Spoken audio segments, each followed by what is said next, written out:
যুক্তরাষ্ট্রের শুল্ক আরোপের বিষয়ে নড়ে চড়ে বসেছে সরকার।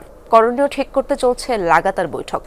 আপাতত শুল্ক কমিয়ে যুক্তরাষ্ট্রের সঙ্গে বাণিজ্য ঘাটতি কমানোর পথেই হাঁটতে চায় অন্তর্বর্তী সরকার। বিশ্লেষকরা বলছেন শুধু শুল্ক ইস্যুতে এগুলো হবে না, অশুল্ক বাধাও বড় করে দেখছে যুক্তরাষ্ট্র। সরকারের পাশাপাশি ব্যবসায়ীদেরও দর কষাকষিতে সক্রিয় হতে হবে। ব্যবসায়ীদের দাবি, প্রতিযোগিতার সক্ষমতা বাড়াতে অবকাঠামোগত সুবিধা নিশ্চিত করা প্রয়োজন। পণ্য আমদানিতে ঢালাও শুল্ক বসিয়ে বিশ্বে এখন আলোচনায় যুক্তরাষ্ট্র। বলা যায় শুরু হয়েছে পাল্টাপাল্টি শুল্কারোপ। বাংলাদেশেও তৈরি হয়েছে উদ্বেগ, কারণ বাংলাদেশি তৈরি পোশাকের বড় গন্তব্য দেশ যুক্তরাষ্ট্র। শুধু পোশাকই নয়, দ্বিতীয় প্রধান রপ্তানি পণ্য লেদার গুডস ও সিনথেটিক পণ্যেও তৈরি হয়েছে দুশ্চিন্তা।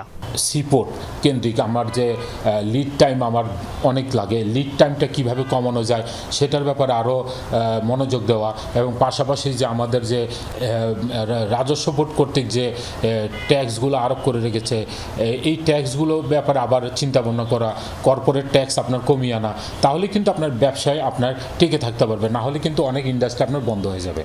যুক্তরাষ্ট্র নতুন এই শুল্কের নাম দিয়েছে রিসিপ্রোকাল ট্যারিফ বা পাল্টা শুল্ক। অর্থাৎ যেসব দেশ এতদিন মার্কিন পণ্যের উপর উচ্চ শুল্ক নির্ধারণ করে রেখেছিল, সেই সব দেশের পণ্যে দেয়া হয়েছে পাল্টা শুল্ক। বাংলাদেশ এতদিন গড়ে 15% শুল্ক দিলেও এখন দিতে হবে বাড়তি আরও 37%। বাণিজ্য ঘাটতিকে ভাগ দেওয়া হয়েছে যুক্তরাষ্ট্রে আমাদের রপ্তানি দিয়ে $8.4 বিলিয়ন মতো। তো 6.2 ভাগ দেবেন 8.4, এটা হচ্ছে 74%।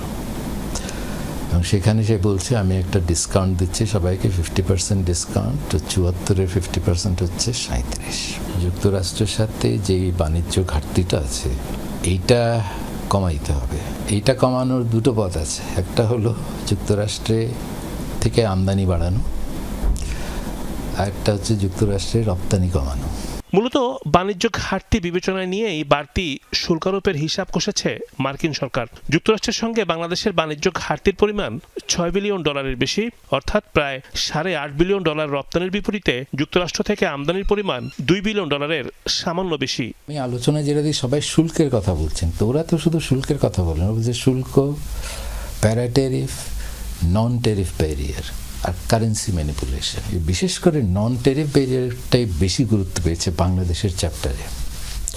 তো ওই নন টেরিফ ব্যারিয়ারগুলোকে শিথিল করার জন্য বা সহজ করার জন্য আমরা কি কি উদ্যোগ নিয়েছি সেগুলোর একটা লিস্ট করা দরকার। শুল্ক ইস্যুতে আলোচনায় বসতে প্রস্তুতি দরকার। এক্ষেত্রে বড় ভূমিকা রাখবে অশুল্ক বাধা। 9 এপ্রিল থেকে কার্যকর হবে নতুন এই শুল্ক হার। প্রশ্ন হচ্ছে, হঠাৎ করে দেয়া বাড়তি শুল্কের বোঝা চাপবে কার ঘাড়ে? বায়ারদের থেকে আমি শিওর আগামী সপ্তাহে তারা ইমেল পাবেন বা ফোন কল পাবেন যে তোমাদের সাথে আমরা চুক্তি করেছিলাম এই শুল্কের আগে, এখন এই শুল্ক পরে তা আমাদের খরচ বেড়ে গেছে, কাজে তোমরা দামটা কমাও, প্রাইস ডিসকাউন্ট চাইবে তারা। তো সেই ক্ষেত্রে তো বোঝাটা আমাদের ঘাড়ে আসছে। বাংলাদেশ থেকে আমদানি করা এমন 30 থেকে 35টি পণ্যের শুল্ক হার কমিয়ে যুক্তরাষ্ট্রের সঙ্গে আলোচনার টেবিলে বসতে চায় অন্তর্বর্তী সরকার। কত আনছে? 50। রিমন রহমান, যমুনা নিউজ, ঢাকা।